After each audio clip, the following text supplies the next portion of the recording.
Hello and welcome to our AP Coordinator Back to School workshop. My name is Carrie Larison. I'm from Westfield, Indiana, and I began as an AP coordinator back in 2006.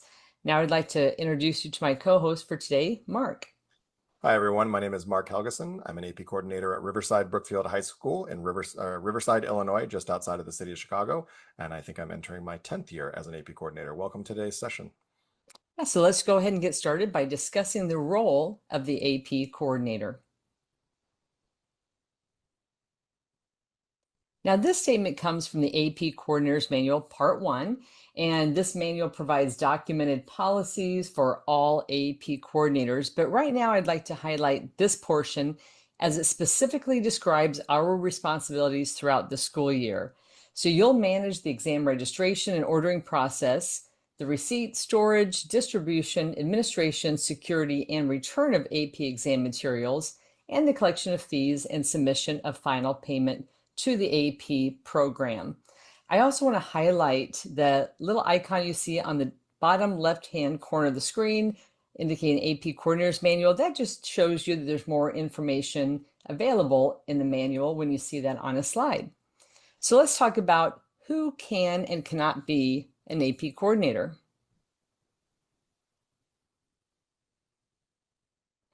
So as we can see on this slide, almost anyone in our school buildings can be an AP coordinator, administrators, counselors, faculty members.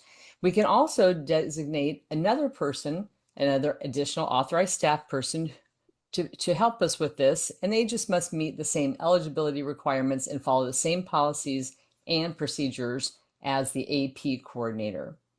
So that's who can be an AP coordinator. What about who cannot be an AP coordinator? We do want to avoid conflicts of interest as AP coordinator. So this is a list of who cannot be an AP coordinator. You cannot be the AP coordinator in the year that you are an AP teacher. We cannot be employed by a test prep company that provides test preparation services. We cannot participate in any coaching activity that addresses the content of secure College Board exams. And we cannot proctor an AP exam in a subject area where we currently teach or have taught. Let's talk on the next slide about the most common conflicts of interest for AP coordinators. And what is that most common conflict of interest? That would be being an AP coordinator in the year an immediate family or household member may be taking an AP exam at the school where the coordinator works or at any other school. Immediate family does include parents and siblings, and this is the most frequently, this is the most frequent reason, I should say, if you have a child taking an AP exam, grandparents, spouses, and even applies if you are not residing in the same household. So if anyone just discovered that they are ineligible to be an AP coordinator, plan on having a conversation with school administration right away. And now we'd like to play a special welcome from our friend, Carly. Hi, fellow AP coordinators. My name is Carly Suge, and I'm a high school counselor and AP coordinator at my alumni high school, Costa Mesa High School in Southern California. And now I'm the co host of the Coordinated Podcast, the podcast for us, AP coordinators. But believe it or not, this is not my first position as an AP coordinator. In fact, this is the third high school in which I've been chosen to take on this role. Notice how I used the word chosen. In other words, I was voluntold for this position 3 times. And I know for a lot of us, that might be your same situation.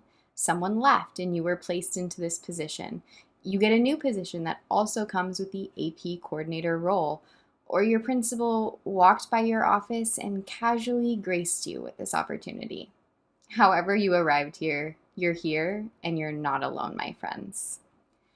I remember the feeling of stepping into this role each time with new worries. It can admittedly be overwhelming at times. I remember feeling very alone and trying to create a brand new system from scratch each time. And that is where we stop, take a deep breath, and dive into this community of AP coordinators who are going through the same hesitations and questions as you are.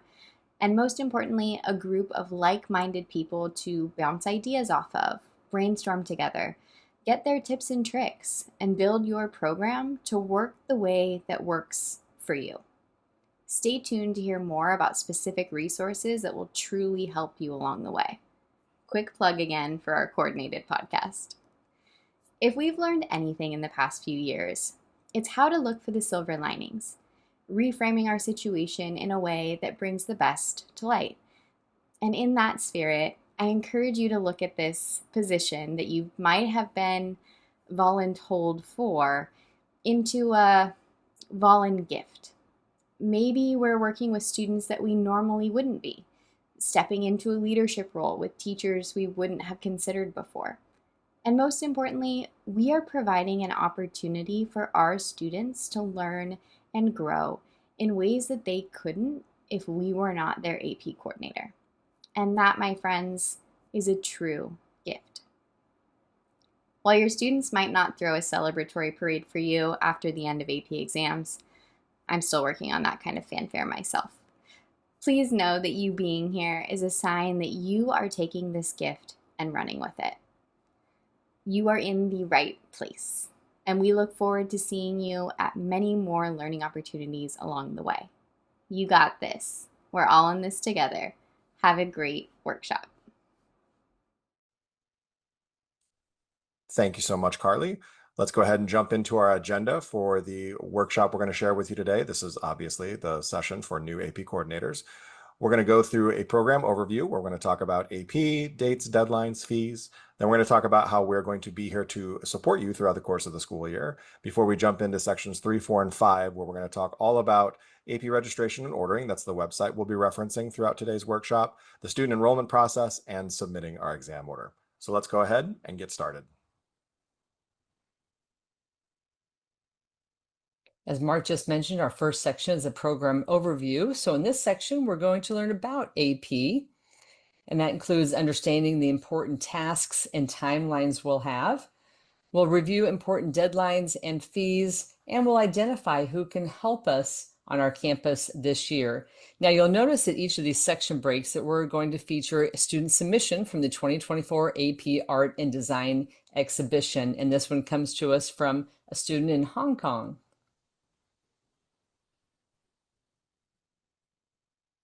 As we see on this slide, the AP program has been around quite a while and has just been delivering some excellence in education to our students. There are currently 40 AP courses, and there is a resource there you can click on later and find out more information about the AP program. And very exciting, coming up in the next couple of years, we have 2 new courses that will be starting, cybersecurity and business principles and personal finance. Now, if you're in a school where you might want to be expanding the number of AP courses you have or offering it to more students, there are 2 great resources there that you can use as well. Now, I know in my school, we've been growing our AP program for several years. We currently have 32 AP courses, and we give exams. Last year, we broke our own record, over 2,000 AP exams, and AP Psychology is our most popular in our building. So now that we've shared a quick overview of the AP program, let's talk about how it benefits our students. Taking AP classes and exams can help students in all of the following ways that you see on screen. Obviously, they build skills and confidence by taking a rigorous college level course. That does help them to stand out to colleges, and they do find better success in college. I would like to focus our efforts on this slide on the saving time and money in college. As Carrie knows, I have a child who's going to be a freshman in college next year for the first time. He has absolutely saved himself some time and money by doing well in his AP courses. He saved himself almost a semester's worth of tuition, which is a great benefit to him and our family. So those are all of the benefits that we have for students and families as they consider taking AP courses. And there's obviously more links for information on the slide that you see there that we'll talk about a little bit later, how to get those links.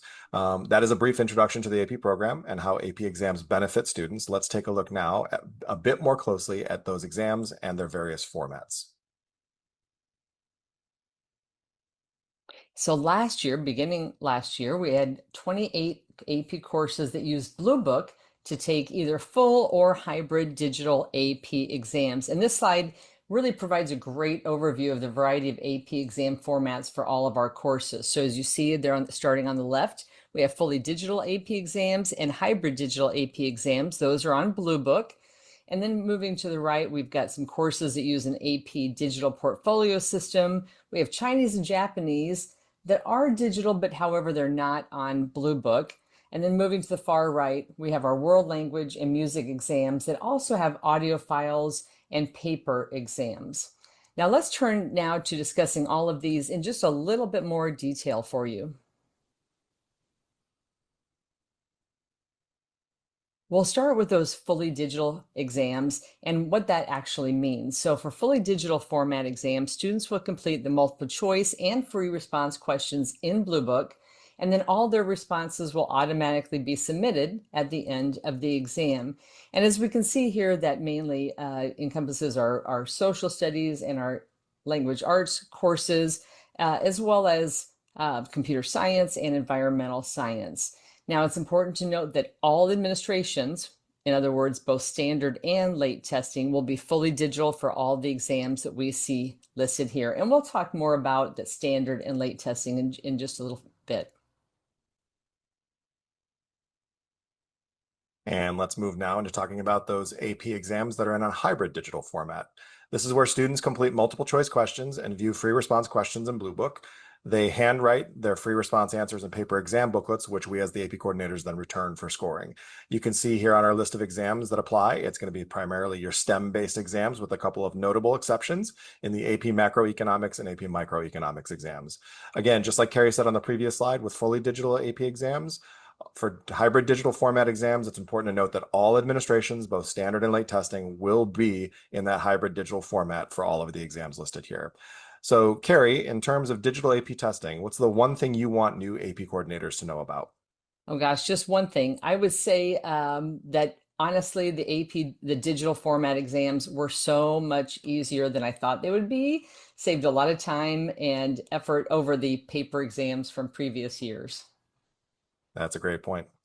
Let's talk now about where to find more information on digital AP exams. So there's great information available to us on the Digital AP Exams webpage, including information on the topics you see here on the slide. Now, like last year, there'll be webinars available throughout the school year to keep us all up to date on anything new with digital testing. But you can always use the two links that you see here to find specific information as well. So a lot of great information here, but we really don't have to worry about all of this right now.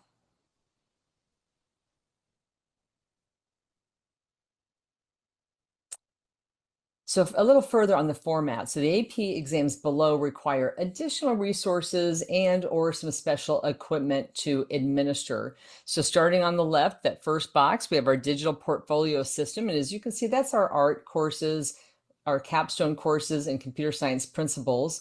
Now the world language and music theory exams you see in the middle will have some special equipment required for the listening or recording portions of the exam. And then over to the right, as we previously mentioned, AP Chinese and Japanese are administered on computers. However, they do not use the Blue Book app. So Mark, just out of curiosity, how many of these courses on this page do you offer at your school? And what are some of the kind of things you keep in mind for these exams as you plan for them? Yeah, so I'll go kind of group by group here, and I'll start with the AP Chinese and Japanese language and culture exams. We don't actually offer either one of those in our school, so I can't speak to those, but I can speak to the digital portfolio exams because we do a lot of the art and design exams. We will be adding seminar from the capstone exams there, and we will also do computer science principles. So for those, it's really just checking in with the teachers, making sure that they're following all the tasks and timelines, and students have logged in properly and are submitting according to those timelines. So really that one's on the teachers. It's just a matter of checking in. For the middle group, where there's that special equipment required for listening or recording, we do a lot of those, including these music theory. And with that one, it's really a lot of forward planning for spaces, for particular seating chart assignments according to the exam administration rules for each one of those exams, and how many proctors do I need. It sounds like a lot, but I would just like to tell all of our new AP coordinators who are hearing this for the first time, we're going to be there to provide support for you throughout the year. So please don't worry about this one right now. Our real focus right now is just making sure we're going through the student enrollment process. We'll be here to support you as you turn later in the year to planning for those exams. Next, let's look ahead at how some of these exams will look a bit different in the very near future. Yeah, this is very exciting for those of us who are experienced coordinators. We've been asking for something like this for a couple of years now. So shifting to Blue Book no earlier than 2027 are the AP Spanish Literature and Culture exam, which will be fully digital, and then the AP Music Theory exam, which will be hybrid digital. Then also you can see in the bottom here, all the world language exams, including Chinese and Japanese, will undergo some course and exam revisions, and they'll also shift to Blue Book in a fully digital format no earlier than May 2027. So no more paper exams.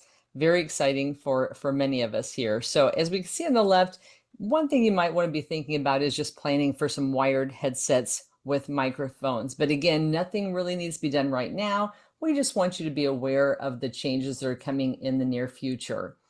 So speaking of the near future, let's take a look now at the AP exam administration schedule. And here it is. You can see it. This is the May 2026 AP exam administration schedule. Keep in mind, exams are administered on specific dates and times. So we do have the standard administration window. Those are going to be the first 2 full weeks of May. And then we have that late administration window. That is the 3rd full week in May. And there's all kinds of reasons that students may need to move into the late administration window. Carrie and I will talk about that in just a bit more detail momentarily. But the standard administration is where the bulk of your students will be taking their exams during each May testing administration window. So that's a little bit more about the AP exam formats and the administration. So now you might be thinking to yourself, how do we get to this point? Let's talk about that now. Yeah, so I love this timeline. It just shows all the major tasks that we manage, from setting up AP registration ordering in the fall all the way to administering AP exam sessions in May of 2026, just laid out right before us here. I know this looks like a lot to cover, but thankfully today's workshop just focuses on a small portion of the school year. We're just going to really stay here in the fall and cover the setup and enrollment process, which all leads up to ordering AP exams in the fall. So let's move ahead now to an important question that I think we're probably on our minds already, if not, it soon will be. And that is, what are the important deadlines we need to remember? So if you're taking notes, this might be a great place to write a few dates down.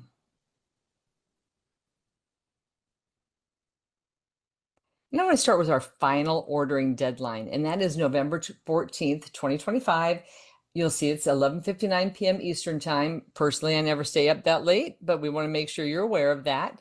And that's the deadline to submit our exam order for all of our standard full year courses, our fall semester only courses, basically anything that starts the first day of school, as well as our exam only sections without incurring additional fees. So you see the next line here says exams can be ordered or canceled after this date. However, a fee would apply in most of those cases. Next, I'll cover the spring course orders and fall order changes deadline. This is also March 13th, 2026 at 11:59 p.m. Eastern Standard Time. And conversely to Carrie, I do stay up that late from time to time, but I would never, ever, ever submit my exam order that late on the deadline day. Let's go ahead and set earlier deadlines. We'll talk about that in just a second too. And always keep in mind too that this is, like Carrie said, it's a deadline tied into the Eastern Standard Time. So be mindful of that wherever you are in the world. This is the deadline to order all exams for AP courses, such as spring semester only courses that begin after November 14th, and to update those fall orders. Keep in mind for this deadline, late order fees, canceled exam fees, and unused exam fees may apply.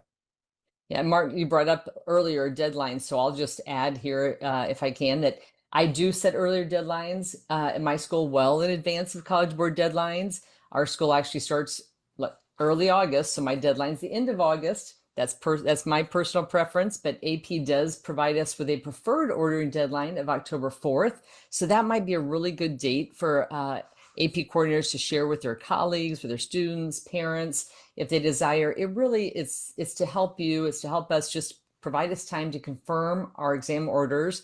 It provides us time to collect those exam fees before submitting orders, which is not required, but it's often preferred by AP coordinators.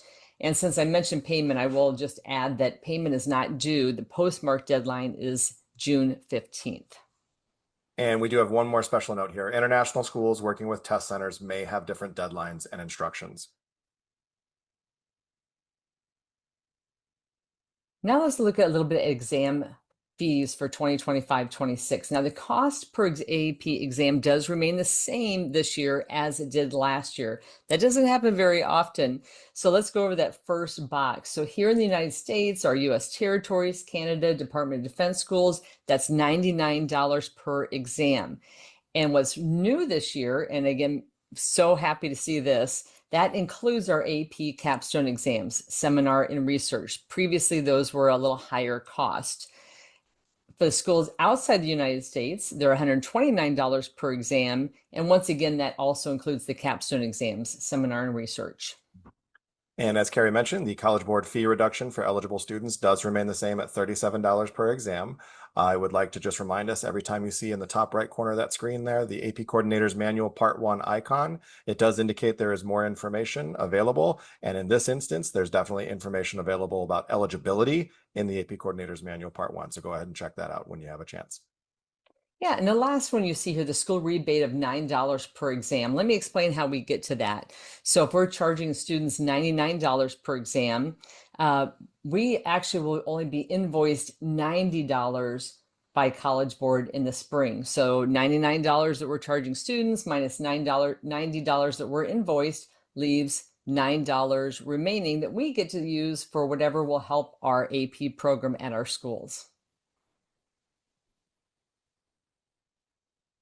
As we begin these next couple slides, you're going to hear Carrie and I talk a little bit about a $40 per exam fee that has different meanings in different contexts. So I will start off with the late order fee. This is a $40 per exam for exams ordered after November 14th, 2025. It is applicable for full year courses, fall semester courses, and any students enrolled in exam only sections.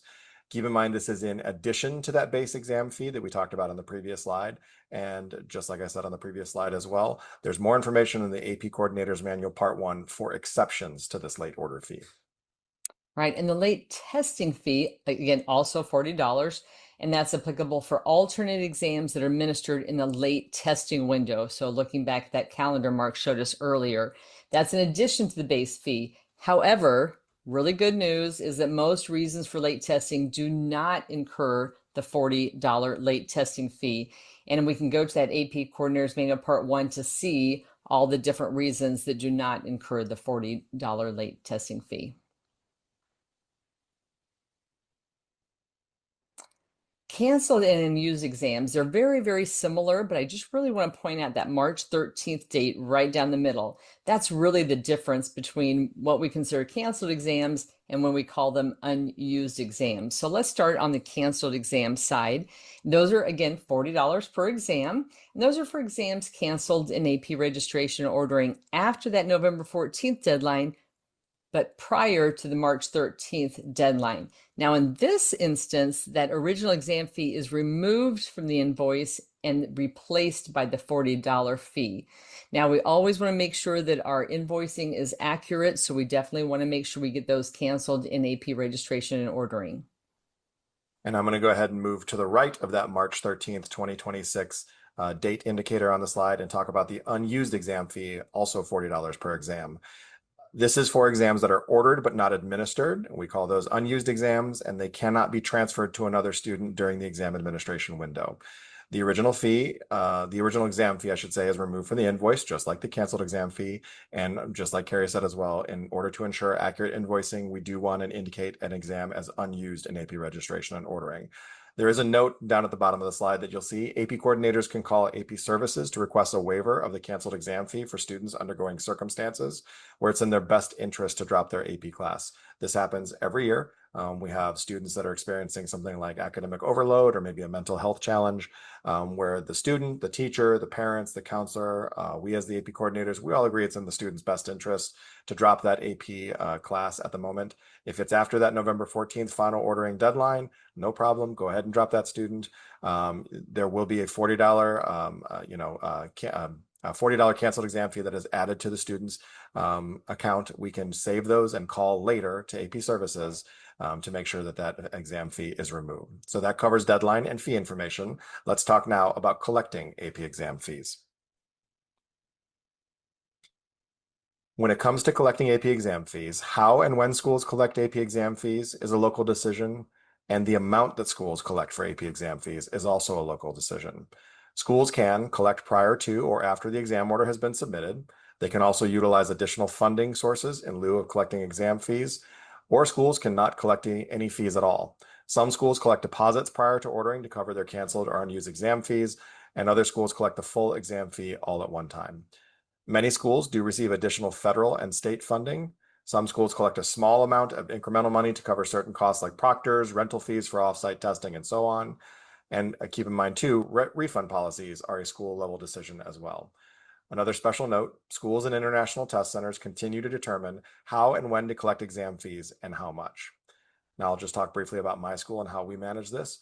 Over the summer, when students come to enroll for their courses for the following year, this is when we do our exam fee collection process. We do it through our business office. I know I'm very lucky in that regard that I do have a partner in the building that I work with. They're the ones that collect the exam fees, make sure that we pretty much have all of our exam fees before we even start the school year. And then I partner with the business office throughout the school year to process refunds as is necessary for whatever reason throughout the course of the school year. I think that ties in pretty handily with our best practice here. Carrie, you want to cover the best practice? Yeah, absolutely. It sounds like you're utilizing it. Like you said, it's the best practice. Definitely, yeah. Recruit help with collecting exam fees, if possible. Either a colleague on campus, or again, you can click on this link and see a list of third-party vendors who can assist with that collection process. So speaking of asking for help, it is a team effort. So we may have additional roles and or colleagues in our building that help support our AP program. And we're going to talk about the first two right now. The Services for Students with Disabilities Coordinator, or SSD Coordinator for short, and our Technology Coordinator. Now we're going to save that third one for a little bit later on when we start discussing that student enrollment process later, and just kind of keep that as a little bit of a mystery for right now, let's say. So let's first take a little deeper look at the SSD coordinator and how they support and interact with us. SSD stands for Services for Students with Disabilities, and in order to take an AP exam with accommodations, a student must be approved by the College Board SSD office. The SSD coordinator you can see on the left-hand side. This is the individual that works with students, parents, and or counselors to identify students. They collect all the appropriate paperwork. They utilize the SSD online system. You're going to hear us talk about AP registration and ordering a lot, but keep in mind SSD online is a different system. They use that system to submit accommodations requests, and then making sure that they submit prior to the January 16th, 2026 deadline, and then they manage and track those requests. Yeah, so obviously we'll still be involved with this process. And I think the key really is for us, for AP coordinators, is having great communication with our SSD coordinator, keeping updated on any new accommodations that are coming through or any that have been submitted and may come before AP exams. We may also need to order some special format exams for our students with accommodations, or make sure that our proctors are trained on the accommodations and how to administer those exams. So, Carrie, quick question for you here. Can you give an example of how you collaborate with your SSD coordinator? Yeah, absolutely. I'm so lucky. We've got a great SSD coordinator in our building. She's, gosh, been doing it for years. So she just really, she keeps a Google spreadsheet of the students with accommodations as they relate to AP, and she keeps any student updated on there who, when she files a new SSD request, she puts that name on there, so I know to look and see if that student's taking the AP that I might be giving some additional accommodation exams. So we just kind of keep sharing that, and we'll talk in person, of course, several times as well. Sounds great. Thank you. Let's go ahead and turn now to the role of the technology coordinator. Most AP exams require technology during testing, as you may have seen when we talked about the exam formats. The technology coordinator is going to be the individual who assists with all of the technology associated with any of our exams, whether it's the exams that are on the Blue Book testing apps, whether those are your fully digital or hybrid digital exams, whether it's your world language and AP music theory exams that require those special equipment, or whether it's your AP Chinese and Japanese language and culture exams that require that technology outside of Blue Book. You're going to want to check in with your technology coordinator and make sure that they have everything running properly in the background so all of those exams are running smoothly.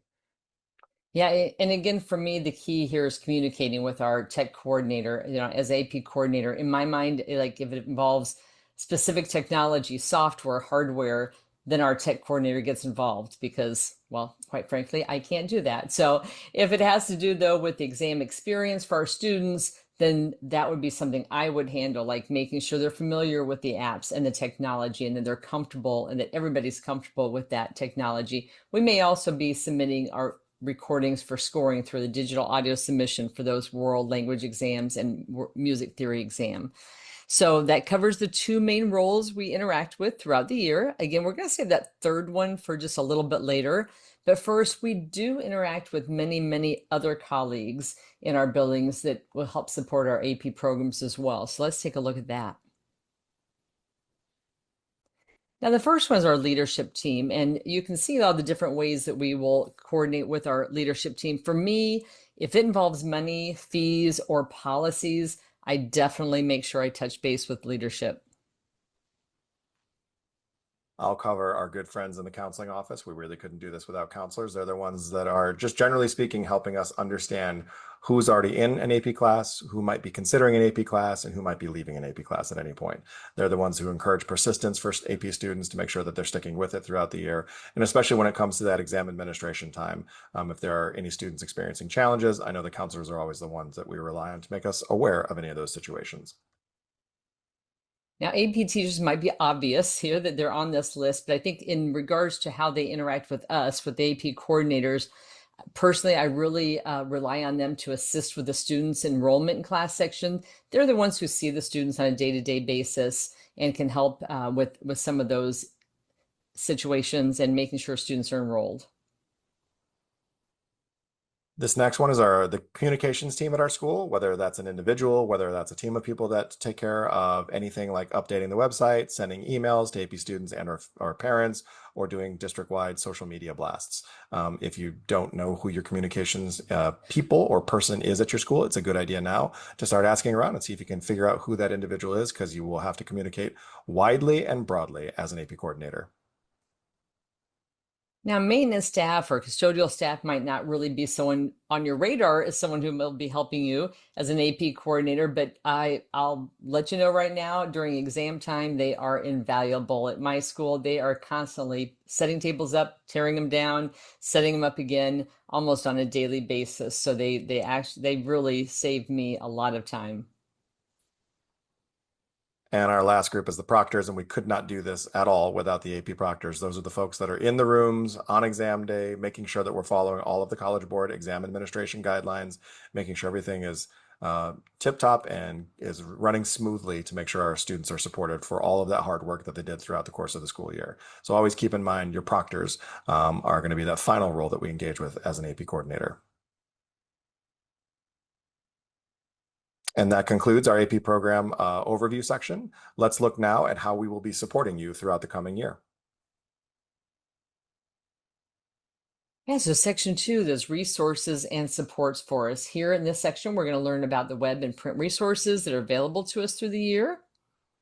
We'll determine where I can go to seek guidance if I have any questions, where to review live learning opportunities beyond today's workshop, and understand how to access our on-demand videos. And as I mentioned earlier, we have another great piece of artwork, this one coming from Jordan High School in Texas.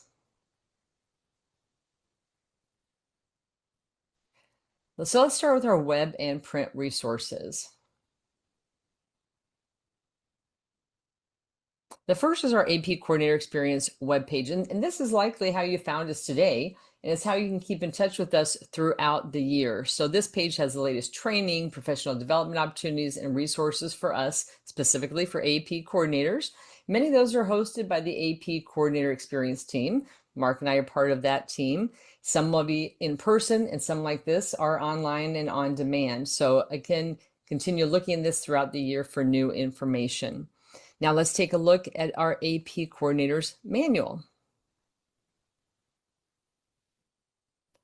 There are actually 2 AP Coordinators Manuals. As we can see here, there's part 1, and that was available starting back in August 1st. And that has our exam schedule, exam fees, a lot of the information you just heard us discussing here the last few minutes, but it also has some frequently requested information. I love like the first 20 or so pages of it. It also includes some go-to refreshers, the most of the fee and deadline information, step-by-step directions, screenshots, a lot of wonderful information to kind of refresh yourself after today's workshop. Now, the Part 2 manual will arrive in early 2026, and that'll have the step-by-step directions and screenshots for how to order AP exams, or excuse me, for exam administration, post-exam administration tasks, mainly things that come after we order our exams.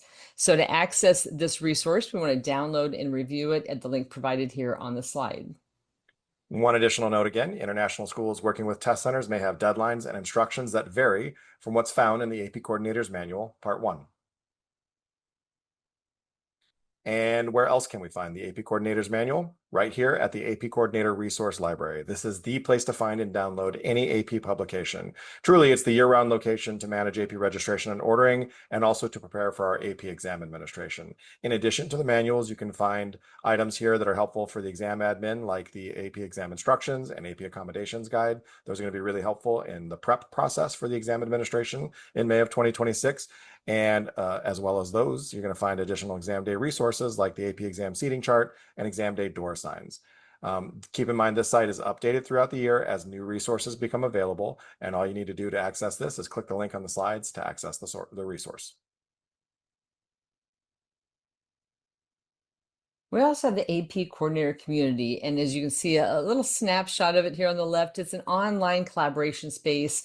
Over 10,000 colleagues are involved with it. We get to share resources with each other. We get to ask questions, help answer questions, and really provide support for each other. Now, the conversations are available in real time or as a daily digest. So the first link there is a link to join the community. But after we join, we can also indicate that we'd like to receive summaries of posts, which we call the daily digest. So that second link is a video explaining how we can sign up for those notifications. If we sign up, we receive one email each day with a summary of all the great new content, what was posted in the last 24 hours, questions, answers. So it's a great way to stay up to date and hear what others are talking about, especially if we don't know exactly what to ask ourselves. So review that tutorial and feel free to sign up. The next one is the AP Coordinator Experience channel on YouTube. That's right, we do have a YouTube channel. This is a place where you can review dozens of on-demand videos created to help guide and support AP coordinators. You can see the list of playlists there. I would like to highlight the AP Registration and Ordering playlist.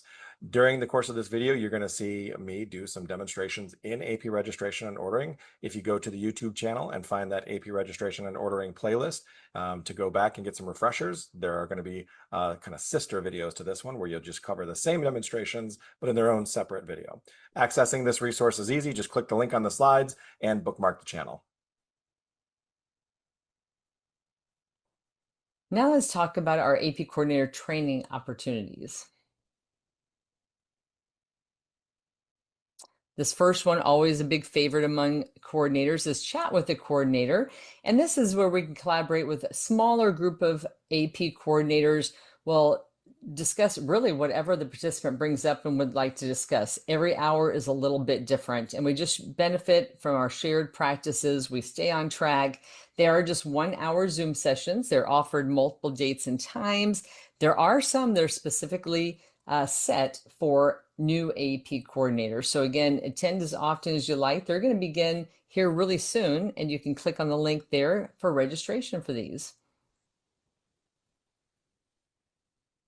And this last one here is the Coordinated Podcast. While I'm talking, you can feel free to scan that QR code on the slide, whether you have an Apple or Android phone. That's going to take you right to wherever your phone hosts podcasts. The Coordinated Podcast is a free on-demand audio conversation hosted by AP coordinators. As with every other podcast, you can listen to it when and where you want. Episodes do feature timely topics of interest, best practices, and stories of what really happens at schools. I'm always amazed, because it's so amazing, that we have over 130,000 downloads and counting of our AP Coordinator specific podcasts. That is the last of our resources. Hopefully there are a few things that caught your eye or your ear. Coming up, we're going to learn all about AP registration and ordering, including demonstrations and the top challenges we might encounter during the student enrollment process. We're going to make sure we are set up for success.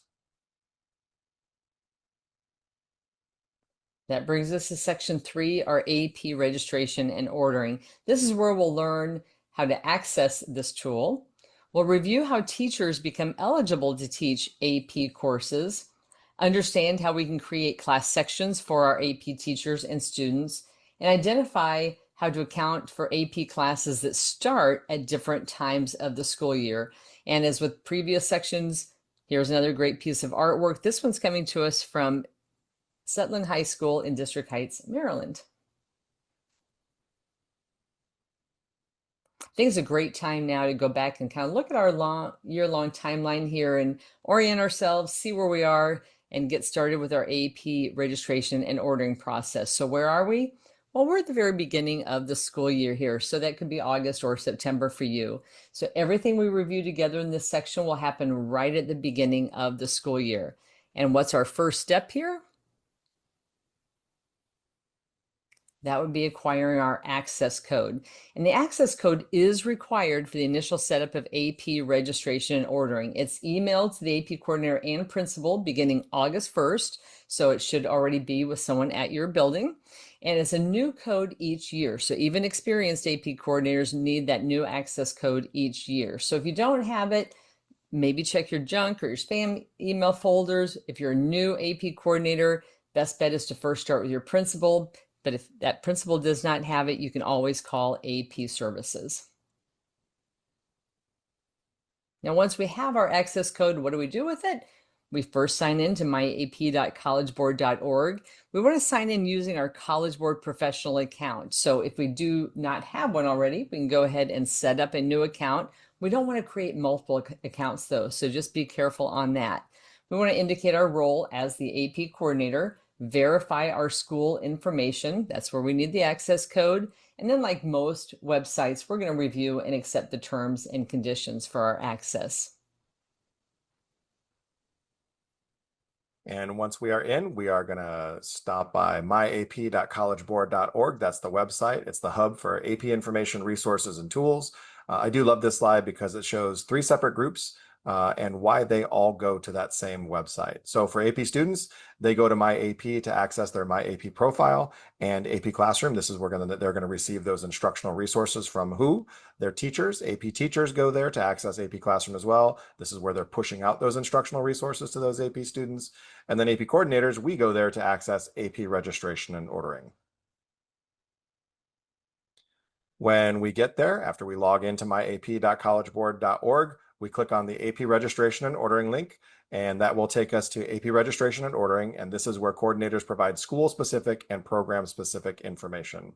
Next, we go ahead and complete the setup process. And please keep in mind, during that setup process, information can be updated during the school year as needed.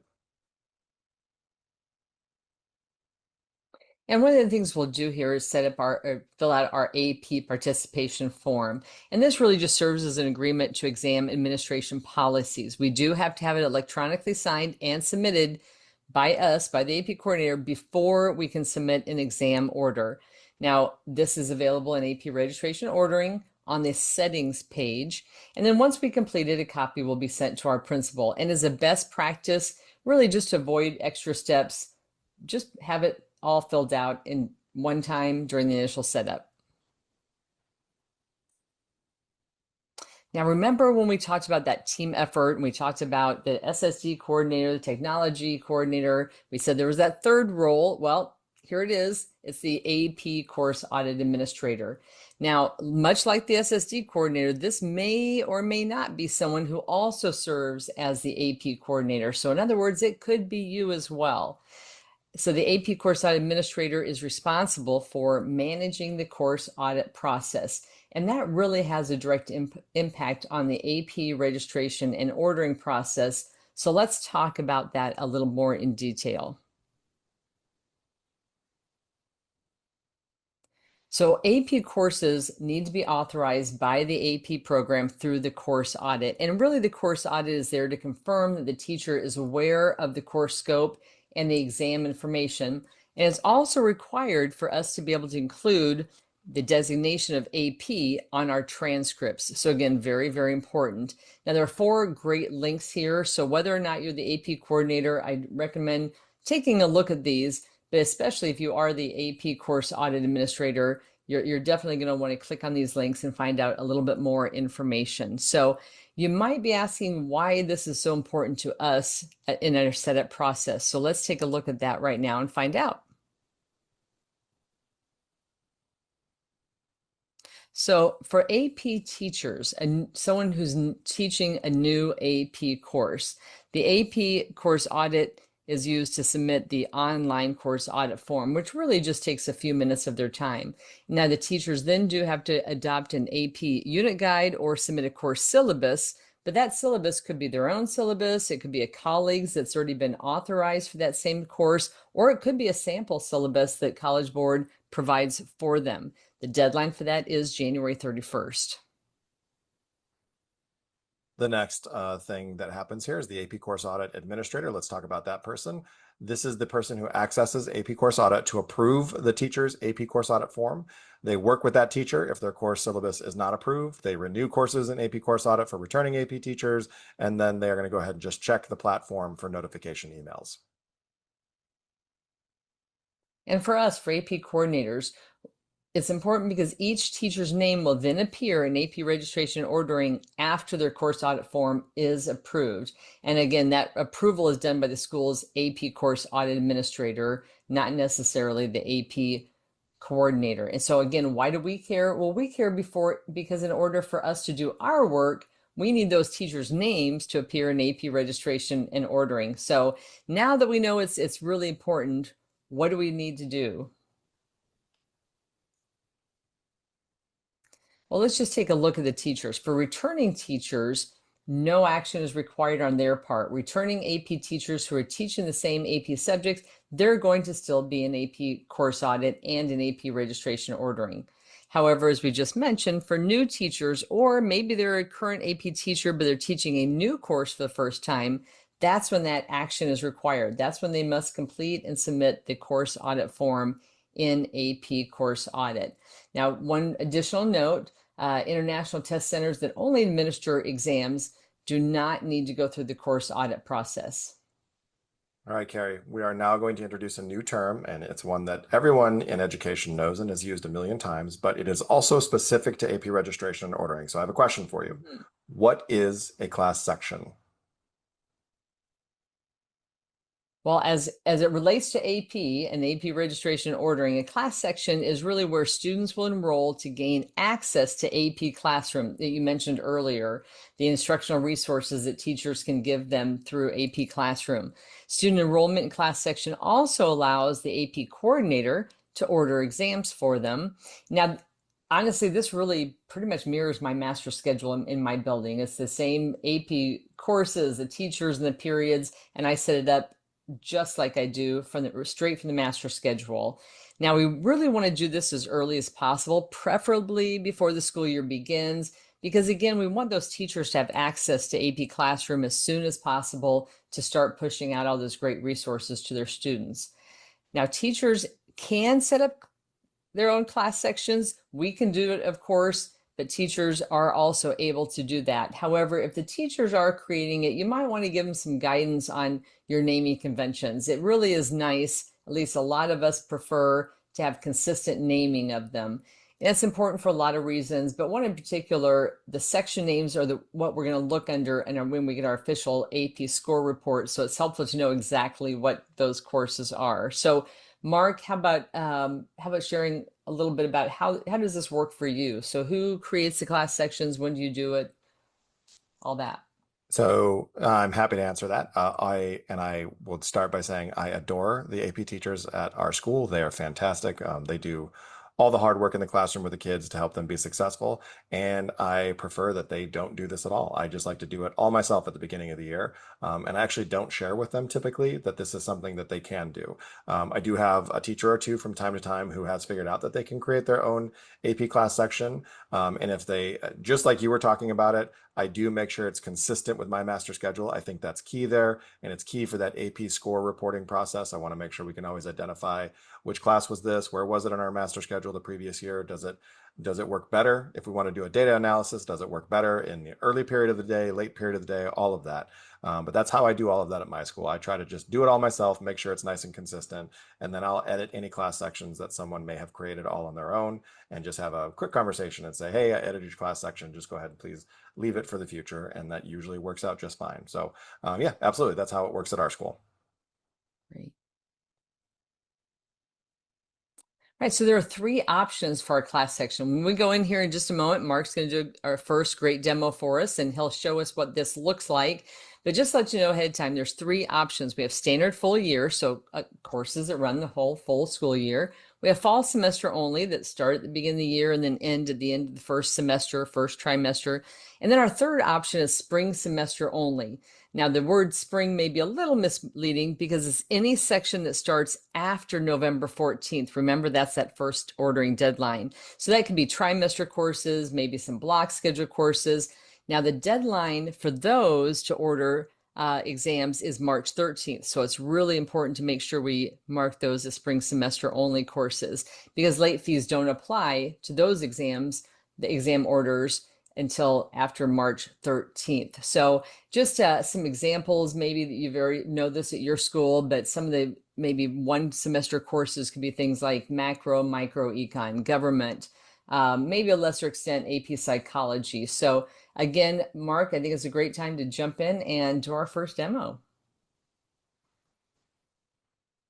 That sounds like a great idea. Let's go ahead and do it. So here we are for the very first time. Welcome to AP Registration and Ordering. We are on the homepage after you kind of click that link like we talked about earlier. So in AP Registration and Ordering, we do have tabs across the top that you can see here. Right now we're on the homepage. We're going to spend most of our time in the demonstration here on the Courses tab.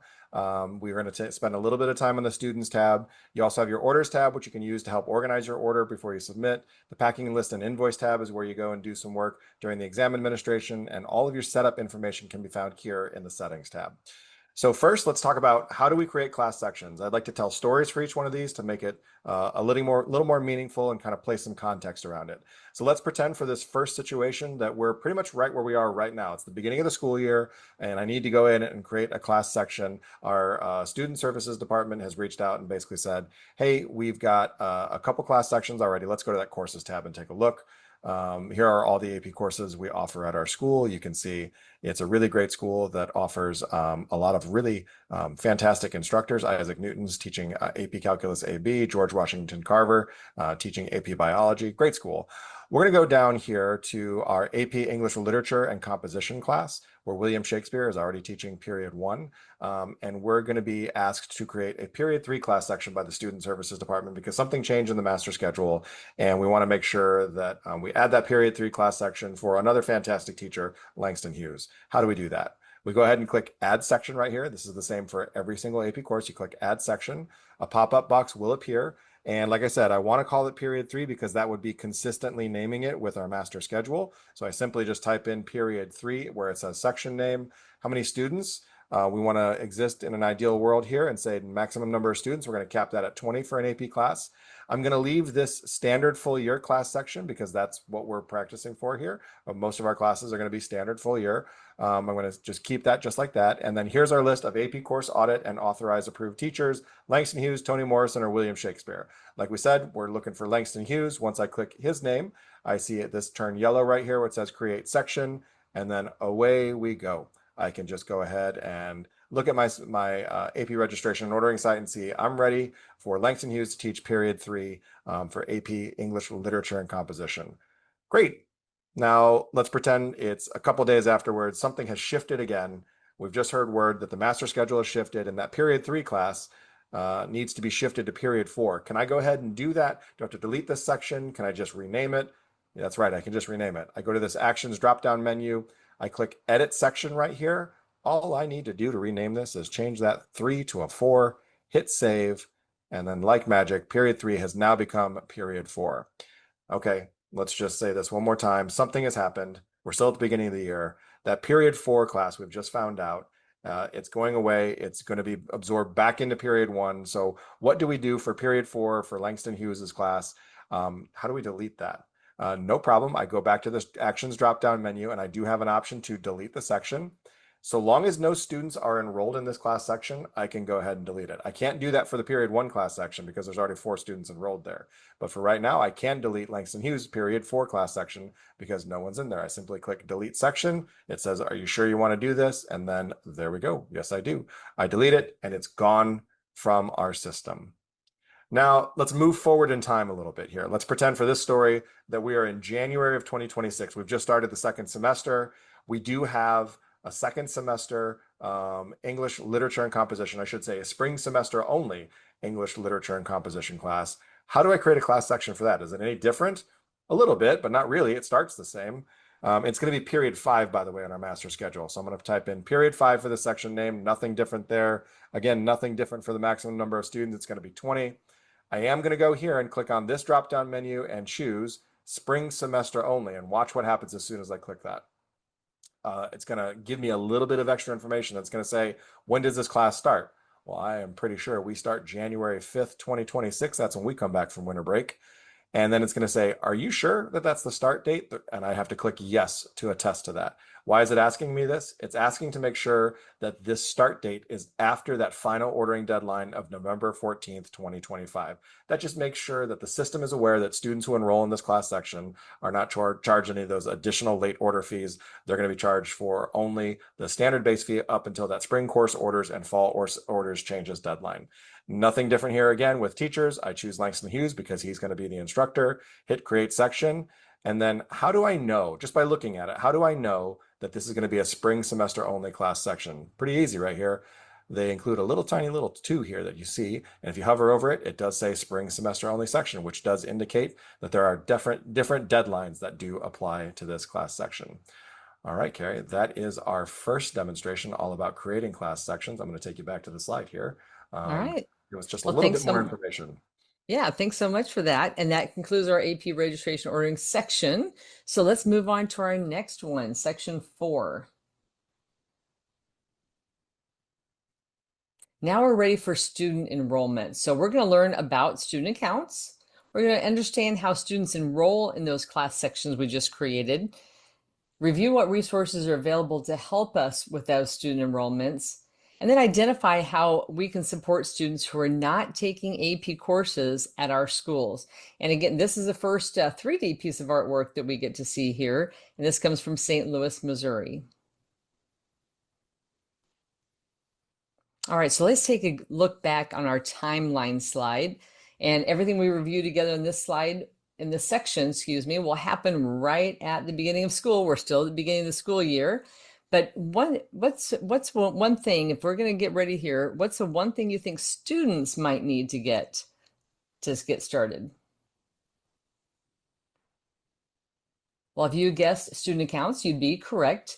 So why do students need their accounts? Well, they need a College Board account. Notice that's not AP account, that's this College Board student account to allow them to register in their AP class sections, to indicate their desire to register for AP exams, to access those instructional resources. We've mentioned AP Classroom a couple times here today already. And then their AP ID will be consistent year over year. That's not going to change. But then later, after they've taken exams, they can see their scores and have them sent to colleges as well.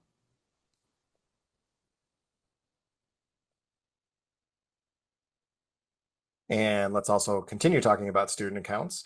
Students should use a single College Board account. They don't want to create a second account. They should use their full legal name as printed on their government issued ID and go ahead and keep that account information confidential. And they can use the account help page to resolve a majority of student account challenges where students can often resolve their challenges without a phone call, and coordinators cannot access or edit student accounts. That's a really key point to say there. The coordinators, we really don't have access to these accounts, and we can't edit them. I know students do ask us for help from time to time. They really want to go in and resolve those issues themselves. So once students have their account set up, they will need a join code. Let's talk about those next. I think first thing we need to do is explain what is a join code. So it's a unique alphanumeric code that's automatically generated for each class section. So the automatically part is really important. It makes it easier for us. So as Mark was creating those class sections just a few minutes ago for us, what was happening in the background?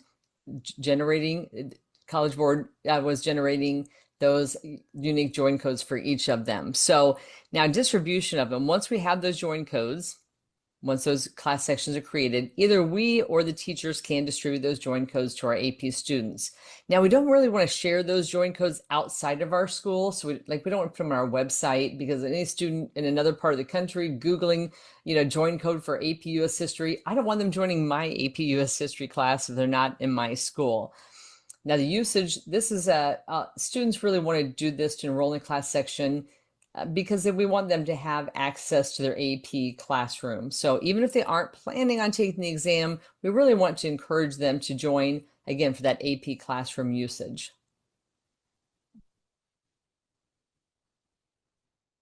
Now here's some screenshots of what this looks like and where we'll find them in AP registration and ordering. It is important to note that teachers can see their own join codes.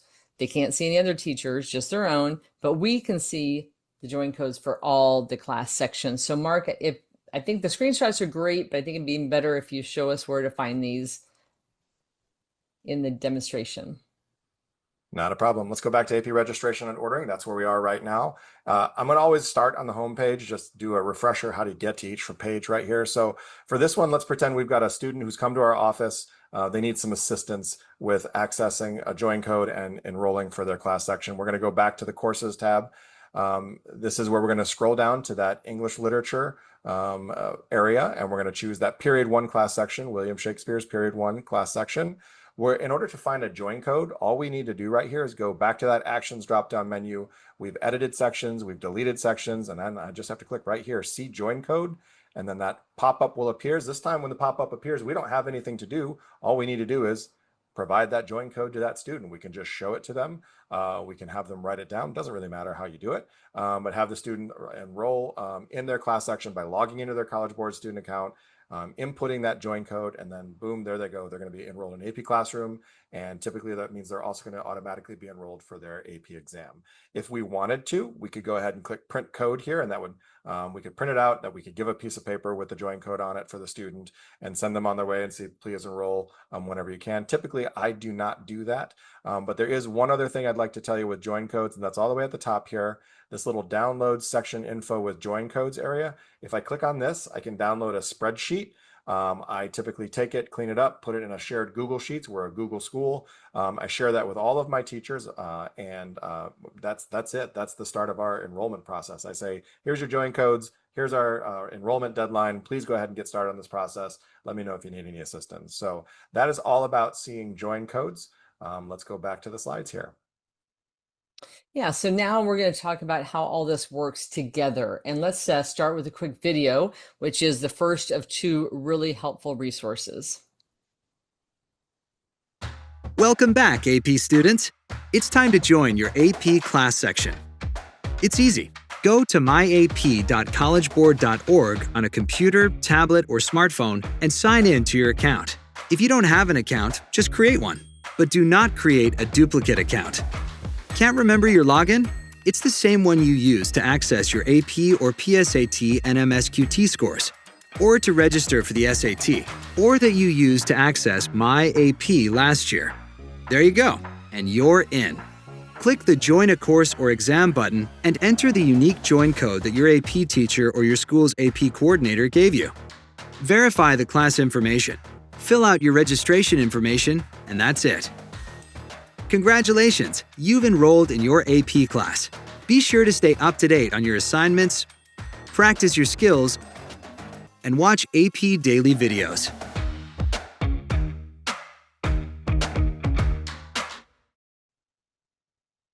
All right, so that's a great video. I know our school uses it. A lot of schools have used it. But here's another really popular tool that we think you'll like. These are one-page guides, and they can be found in the AP Coordinator's Manual Part 1 and online in the AP Coordinator Resource Library. And you can see the one on the left is to share with students, and the one on the right is to share with AP teachers. And I love the screenshots. It's just so easy to follow along for either the teachers or the students. So next, let's discuss some options for enrolling AP students in those class sections. Well, remember how when we talked about the people in our buildings that we get help from, and I mentioned that I really rely on my teachers to help with student enrollment. Well, here we are. So teachers can help the students enrolling in their class sections in class. And I'll cover AP teachers enrolling students as a homework assignment. This is something that typically happens where teachers will provide students with a join code and say, hey, I'll see you tomorrow. Log into your College Board accounts, make sure you have that all input into your device, and you are enrolled in my AP Classroom section by the time I see you tomorrow. AP coordinators could also do classroom visits, going to each AP classroom and helping the teacher through this process. And that's probably best for small AP programs, just for time constraints. Another one that might be better for small AP programs is the assembly option. This is where an AP coordinator does host an assembly to guide students enrolling in their class sections. You can do that in a variety of different manners, but making sure that you're just sharing the proper join code with the proper group of students at any given time. Right. And another option is always email, right? We can always send emails to students. I would also include parents in there with a link to the video, the enrollment guides, and how to go through the process. So, really looking at this list here, I think it's pretty common to mix and match some of these options. Maybe some will start with the AP teachers doing it in class, then follow up with emails, or maybe a classroom visit if they needed to. So just out of curiosity, Mark, which one or which ones of these do you use at your school? That is a great question, Carrie, and it is absolutely kind of like you're saying, it's a mix. I would say 95 to 98% of our enrollment process is AP teachers either in class or as a homework assignment. Doesn't really matter to me as long as it's done, and they do a fantastic job of that every year. But as with everything else in a school, nothing is perfect, and we do have students who choose not to do it and choose not to follow that direction initially from the teacher. So we do have to do some follow-up there. For me, that means I primarily proceed to emails, where I will email the student, copy in the teacher, copy in the family, to let them know that, hey, our deadline has passed and we have not seen you enroll quite yet. Please make sure you take care of this as quickly as humanly possible. That gets almost all of them, but there's always 2, 3, 4 of them that require a classroom visit, where I actually go in. You can find me in the doorway saying, hi, I need to talk to Carrie, because I have not seen Carrie enroll for her AP class section. And that usually covers the last handful of students that I might need to track down throughout the course of the school year. But yeah, it's pretty much a mix and match of all of these, with the bulk of it being through the AP classroom with the teachers.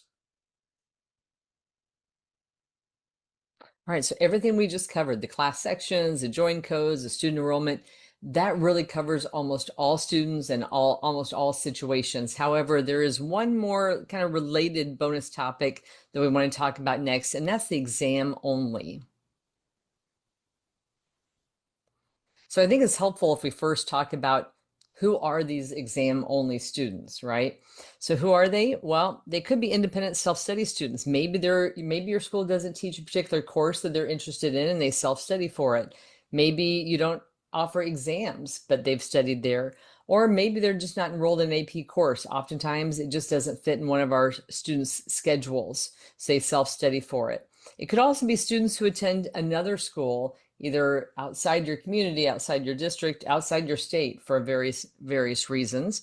It could also be homeschool students who come to you because they can't take the exam from home. Or it could be virtual school students, a similar situation, but they're not in a brick or mortar school, so they do need to ask a brick and mortar school to take the exam elsewhere. So it is likely that your school and or your district has a policy in place already around exam only students. Maybe you take all these types, maybe you take some of them, maybe you don't take any of these students. And how much you charge could also be another policy that's probably already in place at your school. So if you don't know what your school or district's exam policy is, exam only policy is, that is, make a note and just find out as soon as possible. All right, so we're going to go into AP registration and ordering again in just a moment to take a look at this. But before we do, I just want to highlight these exam only sections, and that they can be added to an AP course your school already offers, but they can also be added to an AP course that your school does not offer. And you're going to want to look at the AP Coordinator's Manual Part 1 for specific information about exam-only sections for second semester courses and the fees and deadlines for those. And as we've mentioned already a couple times, but it's worth noting, international schools working with test centers. So now you may have different deadlines and instructions as well for this. So Mark, why don't you go ahead and take us into that next demo? Sounds good. Here we are back in AP registration and ordering. As always on the home tab. For this one, we're going to provide the situation. We are enrolling an exam only student. So we have to create an exam only section. Now, what has happened at our school? Let's go back to that AP English Literature area of our courses page. So we're going to go there. We're going to see the class sections that we've already created. We've had a homeschool student in our area who's within our district's boundaries who has reached out and says, I would like to take the AP English Literature and Composition exam at your school. What do you think about that? Typically for our school, our policy is if you live within our district's boundaries and we already offer the exam, we're already offering close to 100 students the exam anyways. For me, it is no problem at all to just add that one homeschool student who does live within our boundaries. And like Carrie said, always check the policies at your school. If it's a student who does not necessarily live in our district and is trying to take an AP exam, typically I would say, please go ahead and look elsewhere to take that exam. But we typically only offer them to students who live in our area. So in order to add a section, it is very simple. I just go ahead and click add section right here. A pop-up appears just like always, and then it gets a little weird. Do I call it period 1, period 2? No, because it doesn't match my master schedule. It's an exam only class section. So what do I call it here? I just type in exam only because that is a reminder to me that this is an exam only section. It's a little different. It's got a different student in it that I would typically be dealing with, different expectations. Do I make the maximum number of students 20 like I have been? Absolutely not. I just type in 1 because I only have the one student who's currently trying to enroll in this class section. I'm going to give that join code to that student. I don't want that join code to get out elsewhere and have potentially other students from outside of our school trying to get into this class section. So for right now, I limit it to just that one student. If anybody else tries to enroll, it won't let them. This is the fun part. Watch what happens to the teacher's box when I click exam only. The teacher's box disappears. Why? Because this student is that independent self-study student, where that means they're choosing to study all on their own, or they're likely receiving that instruction elsewhere, either through a homeschooling program, either through a virtual school program, or maybe they're taking it at another school and they want to test with us. No problem. I hit create section here. All of these students have access to the AP Daily videos, AP Daily information. They can access that at any time. And here we go. I've got my exam only class section, no teacher tied to it, ready to enroll that one student. I'd also like to point out here on the courses page, if I do want to add a course that I don't currently offer at my building, I click add course right here and I can choose from any AP offering to create an exam only class section. Okay, so that is all about AP. I'm sorry, I should say that's all about exam only class sections in AP registration and ordering. Let's go back to the slides here and talk about what it means to enroll students at 2 schools. Give me just a second, Carrie. Thanks for the great demo, Mark. So to help with this, we're going to hear from a fellow AP coordinator. Hi, I'm Nikki Martinez, AP coordinator at Miami Southridge Senior High School. I'd like to take a moment to share some thoughts with you about a special case that sometimes occurs during our student enrollment process. And that is enrolling a student at 2 schools, because sometimes students need not 1, but 2 join codes. This would apply to a student who is not enrolled at my school. This student may be enrolled at another school, at a virtual school, or is homeschooled. In other words, this student is testing somewhere other than where they are learning. Let's begin by looking at the left part of the slide and the teaching school. The teaching school creates a class section, distributes a join code, and the student enrolls in the class section. The AP coordinator then sets the order exam status to no, because the student is not testing at the teaching school. However, enrollment in the class section at the teaching school will still allow the student to receive access to instructional resources assigned by the AP teacher. Now, let's look at the testing school. The AP coordinator at the testing school creates an exam-only section, distributes the join code, and the student enrolls in the exam-only class section. All students enrolled in the exam-only class section automatically have their order exam status set to yes, and the AP coordinator then submits an exam order for the student. Now let's look at the entire picture. Students who are learning at one school and who are testing at another school. These students enroll in 2 different class sections using 2 different join codes at 2 different schools.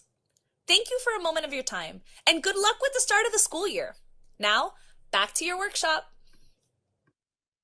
Yeah, and just a real quick important note to add to that, students enrolling at 2 schools must use the same College Board account for both of those.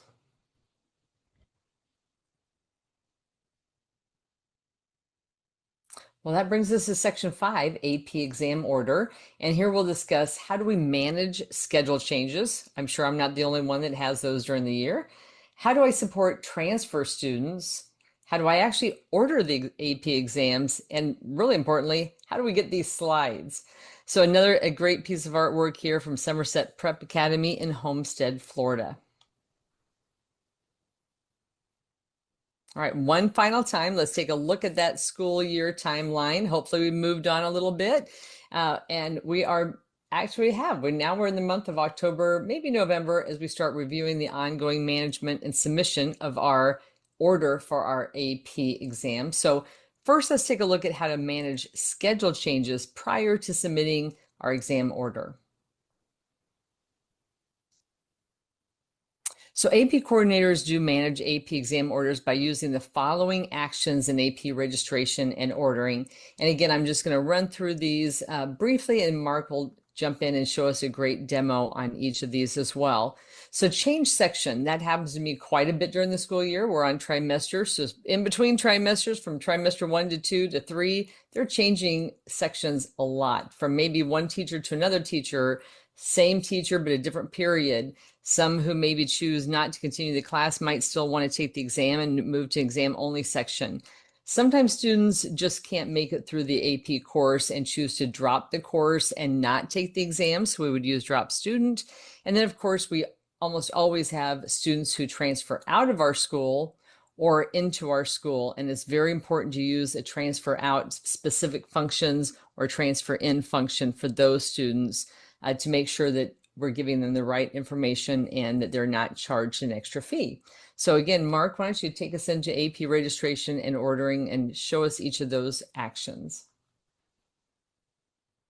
No problem. Here we go. Back on the home page. We're going to go to a different area today. We're going to go over to the Students tab to talk about all of the actions that Carrie just discussed on the previous slide. This is the Students page. It shows us all of the different students in our school here and the different AP exams that they are currently enrolled for. I could scroll down to try to find a student named Liam Smith. He's going to be the one we use for our example here today to talk about all those different actions. Or I could just use this handy little space bar right here. Type in his last name, you'll see a filter pops up here, and it's going to show me all of the students with the last name Smith. In this school, Liam's the only one. You can see he's currently enrolled in 5 AP courses. He's going to have a very busy year here. But let's talk about AP English Language and Composition for Liam Smith here. We're going to want to do a change section, drop student, and transfer out action for Liam Smith on all of these. So how do we do that? We go straight here to the Actions drop-down menu. You can see that it says Change Section, Drop Student, Transfer Out. Let's start with Change Section here. When I click on that, a pop-up appears. It's going to show me the student's name, the student's current teacher, and the current section that Liam is enrolled in. Now, if I click on this drop-down menu, where do I want to move him? Well, I could move him to a different period, same teacher, or a different period, different teacher. I'm going to want to move him to period 5, Langston Hughes. So I click on that one right there. I click Change Section, and there we go. That's as simple as it can be. Liam Smith has been moved from period 1 to period 5. Very easy, very straightforward. Now, let's pretend that Liam's experienced a challenge and he wants to drop the class. How do I drop student? How do I drop a student? How do I drop Liam from AP English Language and Composition? I go right back to that Actions drop-down menu. I click Drop Student here. It's going to ask me, are you sure you want to drop Liam Smith from AP English Language and Composition? Typically, I would be sure, but for the purposes of this demonstration, I don't actually want to drop him. I want to keep him in the system for us so I can show people how to do this later. So I'm going to hit cancel, but if I wanted to, I would just click drop right there. Now, there is a difference between drop student and transfer out. Keep in mind, if I choose drop student, that just drops the student from that course or exam. But if I do transfer out, like I'm going to show you right now, we're going to go back to English Lang and Comp. I hit Actions drop-down menu. I hit transfer out. A little more serious pop-up is going to show up here. It's going to say, you can't undo this. You're about to transfer Liam Smith out of AP registration and ordering from all of their classes. So that's the difference. Drop student is just from one course. Transfer out would drop Liam from all of his AP courses, because that means Liam's leaving our building entirely. You do have to attest that, yes, The student is no longer a student at our school, and then click submit there if you want. Just like with drop student, I don't actually want to transfer student or transfer Liam out of our school. So I'm going to cancel here, but that's how I would do that. I'm going to clear the filter here. I'm going to go back up to the top. How do we do transfer in? I can tell you this, it's not on this page. I do have to go to the courses tab for that one. So let's pretend Liam has transferred out of his high school entirely. He's going to a completely different high school. He's going to try and enroll in AP English Language and Composition at the completely different high school. How do I transfer a student in? The AP coordinator is the only one that can do this action. They go back to that actions drop-down menu. We're back in AP English Lang and Comp here. We're going to pretend it's period 2. We go to actions. We've already edited a section, deleted a section. We've already seen a join code, but let's see a transfer code. This is different. It's the same, but it's different. This looks just like a join code, but it's the transfer code. And like I just said, the AP coordinator is the only one that can access this. If I give Liam this transfer code, code for this particular class, that means he can transfer into this class section after that November 14th final ordering deadline with no additional fees other than the base exam fee. Okay, so he just inputs that by signing into his College Board account, and that is how we transfer Liam in to any new school. Okay, now that we've talked through some common updates for our exam order, let's talk about submitting that exam order. All right, we're ready now to submit our order. So really all we have to do is push that yellow button that says review and submit order. And congratulations, we did it. We've submitted our order.